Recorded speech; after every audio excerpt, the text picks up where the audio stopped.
తాకట్లో ఉన్న మీ బంగారాన్ని విడిపించి ఆ రోజు ఆన్లైన్ రేటుకి కొంటాం. Sharma gold company. నమస్కారం అండి ప్రేక్షకులందరికీ ఉగాది శుభాకాంక్షలు. ఈ పరాభవనామ సంవత్సరంలో ద్వాదశ రాశుల వారి జాతక ఫలితాలు ఏ విధంగా ఉంటాయో తెలుసుకుందాం. వివరించేందుకు ప్రస్తుతం మనతో పాటు ఉన్నారు భారతీయ శంకర పీఠం వ్యవస్థాపకులు, ప్రముఖ ఆధ్యాత్మికవేత్త, జ్యోతిష్యులు, బ్రహ్మశ్రీ అన్నవరపు తిరుపతి మూర్తి అవధాని గురువు గారు. వారితో మాట్లాడి రాశి ఫలాలు తెలుసుకుందాం. గురుగారు నమస్కారం అండి. ఓం శ్రీ మహాగణాధిపతయే నమః. గురుగారు, ఈ పరాభవనామ సంవత్సరంలో కన్యా రాశి వారి జాతక ఫలితాలు ఏ విధంగా ఉన్నాయో తెలియజేస్తారా? ఉత్తరత్రయపాదం హస్త చిత్తార్థం కన్య అంటారు. ఇందులో ఆశాజనకంగా కనిపిస్తూ ఉంటుంది, కానీ మళ్ళీ ఆశతో ఉండటమే జరుగుతుంది. అంటే హస్త చిత్తార్థం కన్య అనేటువంటిప్పటికి ఇందులో కర్మ ప్రార్థం ఏంటి అంటే, హస్త అనేటువంటిది చంద్ర నక్షత్రం, చిత్త అనేటువంటిది కుజ నక్షత్రం, కన్యకి బుధుడు అధిపతి. ఇందులో ఒక కుజుడు మాత్రమే గురువుకి అనుకూలంగా ఉన్నాడు. వీళ్ళిద్దరూ కూడా బృహస్పతికి ప్రతికూల వాతావరణంలోనే ఉన్నారు. అలానే చంద్రుడు బుధుడు అనుకుంటే, లాస్ట్ టైం మనం ఒక విషయం గురించి చెప్పుకున్నప్పుడు గంగని చూస్తే గౌరికి మంట అన్నట్టుగా, బుధుడులోనే ఈ చంద్ర నక్షత్రం కూడా ఉండటం వలన కన్యలో ఈ బుధుడు ఎవరి మాట వినాలో అర్థం కాదు. చంద్రుడి గురించి ఆలోచిస్తే బృహస్పతి నుంచి ప్రమాదం, బృహస్పతి నుంచి కూడా ఆలోచిస్తే చంద్రుడు ఇంట్లో ఉన్నాడు, ఇంటికి నిప్పి పెడతాడు.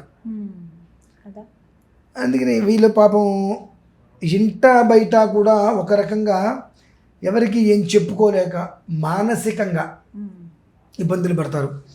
కొన్ని రకాలటువంటి సమస్యలు కూడా వీళ్ళకి ఉత్పన్నమవుతుంటే వీళ్ళకి పుట్టేటువంటి సంతానం ద్వారా వీళ్ళు ఇబ్బందులు పడతారండి. ఈ కన్యా రాశికి సంబంధించి వాళ్ళకు పుట్టేటువంటి సంతానం ఎవరైతే ఉన్నారో ఆ సంతానం నుంచి వీళ్ళకి ఇబ్బంది ఉంటుంది. ఒక మోస్తరు ఎక్కువగానే ఉంటుంది. అది ఆ పిల్లలు చేసే కొన్ని ప్రవర్తనల వలన పరువు పోవటాలు కానీ ఇవన్నీ కూడా వీళ్ళకి కన్యా రాశి వారికి ఉంటుంది. స్వతసిద్ధంగా వీరు ఎప్పుడూ కూడా ఎవరి యొక్క నాశనాన్ని కోరుకోరు.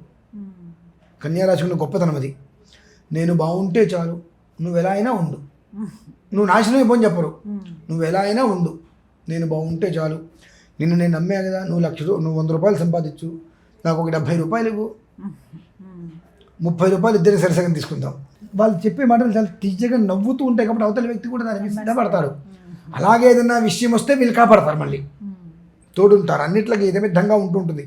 కానీ పరాభవం అనేటువంటిది బృహస్పతి యొక్క ప్రభావం కుజుడు నిలబడి ఉండబట్టి ఈ కన్యారాశి వారు సరి ఒక నిర్ణయం ఏది తీసుకోలేరు. ఎందువలన ఒక నిర్ణయం తీసుకుంటే చంద్రుడికి నచ్చుతుంది, బృహస్పతికి నచ్చదు. ఒక నిర్ణయం తీసుకుంటే ఆయనకి నచ్చుతుంది, ఈయనకి నచ్చదు. వీటి కర్మ ప్రార్థం ఏంటంటే చంద్రుడు బృహస్పతి ఇద్దరు కూడా బుధుడికి తండ్రి సమానులే. ఇద్దరు బుధుడికి తండ్రి సమానులే. కానీ ఏ నిర్ణయం తీసుకుంటే ఎటువంటి కర్మ అనుభవించవలసి వస్తుందో తెలీదు. ఒకళ్ళేమో జన్మ తండ్రి, ఒకళ్ళు సవిత తండ్రి. కర్మ ప్రారంభం అంటారు దీన్ని. ఈ రకంగా నిజంగా కూడా ఇంటా బయట కూడా ఒక మనిషికి వివాహమై భార్య వెళ్ళిపోయి ఇంకొక వివాహం అయ్యి మొదటి భార్యకు ఒక సంతానం ఉంది, రెండో భార్యకి సంతానం కలిగితే మొదటి భార్య యొక్క పిల్లవాడి పరిస్థితి ఎలా ఉంటుంది? ఒక మోస్తరి పర్ల. అదే కర్మ ప్రార్థం వివాహమై సంతానం కలిగి భర్త చనిపోయి ఆ అమ్మాయి ఇంకొక వివాహం చేసుకుంటే వాళ్ళకి ఇంకొక పిల్లవాడు కలిగితే ఆ తండ్రి ఈ మొదటి భార్య పిల్లవాడిని ఆ తండ్రికి కొడుకే, కానీ వాడిని ఎంత శత్రుత్వంగా చూస్తాడో అలాంటి గమనమండి పాపం వాళ్ళకి. అంటే ఎవరితోనూ చెప్పుకోలేరు, పంచుకోలేరు, అలానే ఒంటరిగా కూర్చొని బాధపడను లేరు. అరకెత్తరులో పోక చెక్కలాగా పాపం కన్యారాశి వారి పరిస్థితి ఉంటూ ఉంటుంది.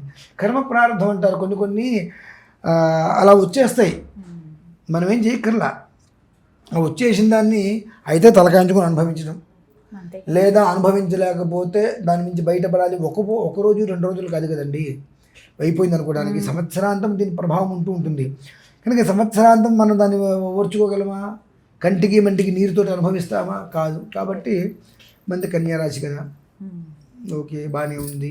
అసలు కన్యారాశిలో మన నక్షత్రం ఏంటి, మన లగ్నం ఏంటి, ఇప్పుడు జరిగేటువంటి గ్రహ ప్రభావం ఏంటంటే విషయాన్ని ఒక్కసారి పరిశీలన చేసుకొని తద్వారా దానికి పరిహారాలు చేసుకొని నమస్కారం చేసుకొని నాయన నీ జోలికి రాను ఆయన జోలికి రాను, నాకు నచ్చింది, నీకు నచ్చిందో వాళ్ళకి నచ్చిందో కదా, నాకు నచ్చినట్టుగా నా విధానాన్ని నేను అనుసరించుకుంటాను, నా బ్రతుకు నేను బ్రతుకుతా, నా సంతానం నుంచి నాకు సమస్యలు రావద్దు అనేటువంటి నమస్కారం చేసుకోవడం అనేటువంటిది శ్రేయదాయకమమ్మ. గురుగారు, మరి వీరు మెరుగైన ఫలితాల కోసం ఎటువంటి పరిహారం చేసుకోవాలంటారు? పరిహారము అనేటువంటి దానికన్నా సాధ్యమైనంత వరకు విష్ణు సహస్రనామం, అంటే బుధుడికి అధిపతి నారాయణుడు కదా, కాబట్టి ఆయన్ని తలుచుకుంటూ ఇంకా ఒకవేళ కర్మ ప్రారంభం నుంచి తప్పించుకోగలిగితే ఈ రాశివారు ఏమాత్రం అవకాశం ఉన్నా పరాభవనామ సంవత్సరముచే పరాభవం లేకుండా ప్రశాంతంగా ఉండడానికి 8 రోజుల ముందే తిరుమల మహాక్షేత్రంలో అష్టలక్ష్మి మహాయాగం అనేటువంటిది చేసే సంకల్పం జరిగింది. దేవేంద్రుడు స్వర్గానికి అధిపతి, ఆయనది జ్యేష్ఠ నక్షత్రం, ఆ రోజు ఆ నక్షత్రం ఉంది. అలాగే బుధవారం బుధ అనుగ్రహం, ఇట్నుంచి చూసుకుంటూ వస్తే బృహస్పతి ఆ సమయానికి రాజుగా వస్తున్నారు. అప్పుడు వీళ్ళందరికీ కూడా అధిష్టానం ఉపేంద్రుడు అనగా శ్రీ మహావిష్ణువు. ఆ శ్రీ మహావిష్ణువు ఎప్పుడు సంతోషపడతాడు అంటే అమ్మవారిని మనం ఆరాధిస్తే ఆయన బాగా సంతోషపడతాడు. ఆ కారణం చేత తిరుమల శ్రీవారి యొక్క పరిసరాలలో అష్టలక్ష్మి మహాయాగం అనేటువంటిది సంకల్పం జరిగింది కనుక ప్రత్యేకంగా ప్రతి ఒక్కరూ కూడా ప్రత్యక్ష పరోక్షంగా కానీ ఆ ఒక మహాకర్తులో పాల్గొనగలిగితే ఆ పరాభవము అనేటువంటి నామం నుంచి బృహస్పతి యొక్క అనుగ్రహం కలిగి ఆ శ్రీ మహావిష్ణువు తోడి ఉండి పరాభవము అనేటువంటి దాని నుంచి మనల్ని ఏమాత్రం అవకాశం దూరంగా ఉంచడానికి చాలా అవకాశం ఉంది కనుక అది దృష్టిలో ఉంచుకొని 12 రాశుల వారి కోసం ప్రత్యేకంగా నిర్వహిస్తున్నటువంటిదే ఈ యొక్క అష్టలక్ష్మి మహాయాగం 11వ తారీఖు మార్చి. అందరూ పాల్గొనొచ్చు కదండి, ప్రతి ఒక్కరూ పాల్గొనవలసిందే. 27 నక్షత్రాల వారు తప్పకుండా పాల్గొని తీరవలసిందే. దీనివలన వాళ్ళకి జరిగేటువంటిది ఆ రోజు నుంచే, ఎప్పుడో కాదండి, ఆ రోజు నుంచే యుగాదిలోపు రోజుకు ఒక రకమైనటువంటి ఆనందాన్ని వాళ్ళు చూడగలుగుతారు. అది మాత్రం నేను ఖచ్చితంగా చెప్పగలనమ్మా. 1,000,000 విప్పపూలతో హోమం చేస్తున్నా. అద్భుతం. మామూలుగా ఏదో 1 కిలో 10 కిలోలు కదమ్మా, 1,000,000 విప్పపూలతో ఎందుకు హోమం చేస్తున్నానంటే ఆ పరాభవన సంవత్సరం ఏ స్థాయిలో ఉందో తెలుసు కాబట్టి. విప్పపు అంటే మధుపుష్పం అంటారు, అమ్మవారికి అత్యంత ప్రీతికరమైనటువంటిది. ఆ అమ్మవారి ప్రీతికరమైన పదార్థాల్లో అమ్మవారిని సేవించి తద్వారా శ్రీ మహావిష్ణువు యొక్క అనుగ్రహంతో రాజుగారి యొక్క ఆశీస్సులతో క్షేమంగా ఉండాలి అని ఉద్దేశం. చక్కగా వివరించారు. ధన్యవాదాలు గురుగారు.